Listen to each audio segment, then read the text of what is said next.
Nice. That's one of them new Ben Franklins you count there, baby pop. You don't stop. Gotta get that money.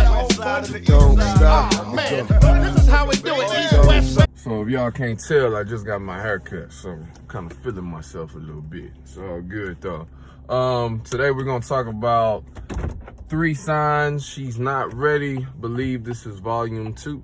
So, number 1 sign that she is not ready for a long-term, fully committed, dropping down on one knee type of relationship is that she has never been on her own. So, what that means is that she has never had to take care of herself for herself. She has never had her own apartment, living situation.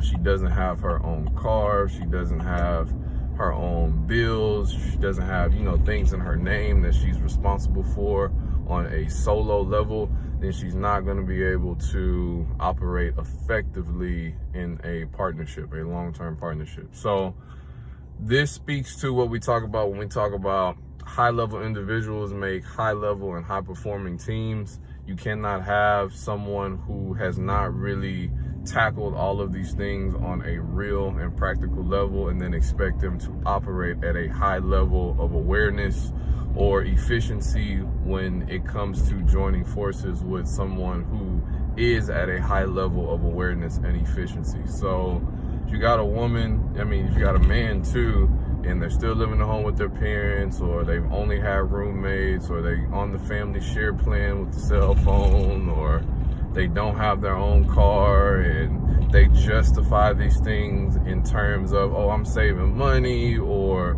there's no point in me doing this and doing that or whatever. This is a automatic guaranteed sign of someone who is unwilling to accept full responsibility. So this isn't to shame the person for doing these things. You just have to understand the type of person that you get when these things are in play. So if you got somebody who they're refusing to move out, they're refusing to stand on their own 2 feet, they're refusing to do things by themselves, then you have to know that they're going to come into every situation with that void filler mentality. So they're going to come into a situation and they're not thinking of being a high level person. They're thinking of receiving assistance or receiving help, or they kind of live in that heavy vibration of give and take.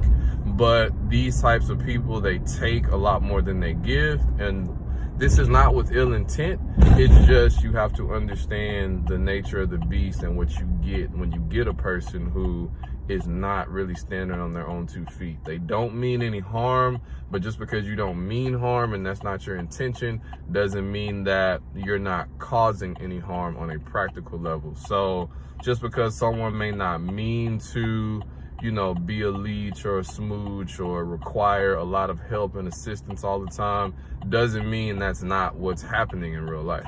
Just like the whole, if you're a Batman operating at a high level, you don't want a Robin or a sidekick or a partner that you always have to save in battle or teach them how to do stuff because they're not really connected, because they've never really had to fight any battles by themselves. So if they never had to fight any battles by themselves, there's no way they can come in and be of value to your, previous or your current situation. All right. So that is step number 1. If they've never been on their own, they're going to not be able to have enough skill set at a high level to know how to come in and operate as a part of a high-performing team and add to your already existing high-performing situation, all right? So beware of that. You don't want to get with somebody who just becomes another chore or liability or something that you have to worry about. Once again, to finish off, not to sound like a broken record, but this is not with ill intent. This is just because they don't have any reps. You don't have any reps, you don't have any experience. There's no way you can add value without those reps and experience, all right? Sorry about the train in the background.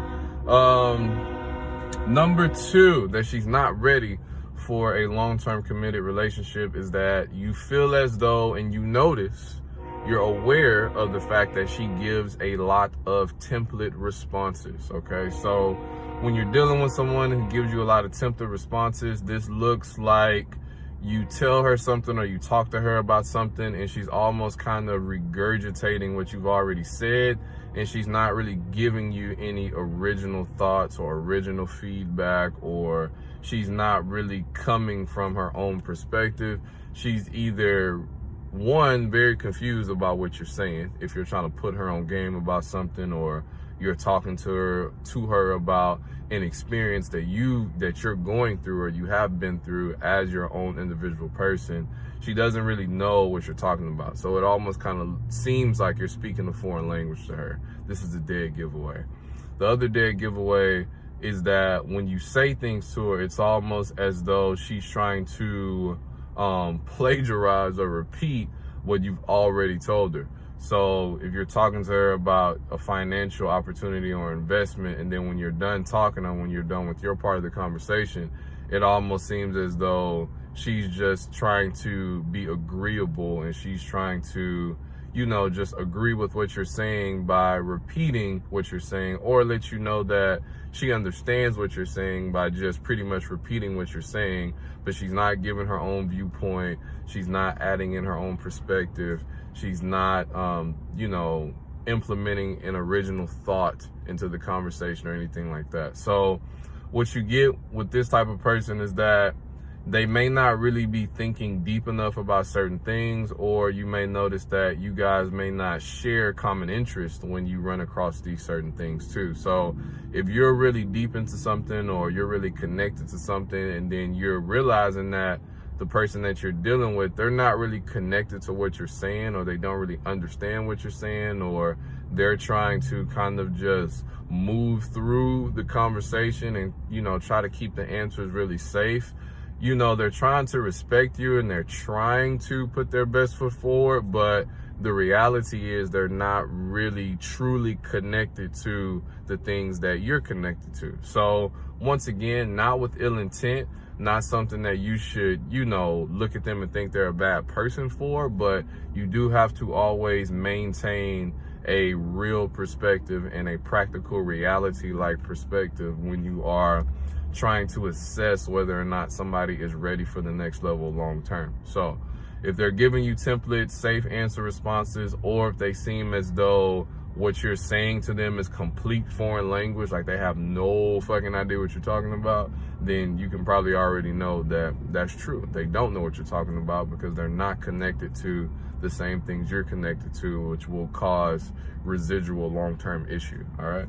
And number 3, and I think I may have mentioned something like this in the first video, but I'm gonna talk about it in a different way, is number 3, they overly complain about routine things. So of course there's certain shit in everybody's life that we hate to do.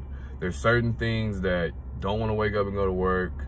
You don't feel like paying bills. You don't feel like whatever, keeping up with your health, or going to the gym, or taking care of your kids, whatever you got to do on a routine basis.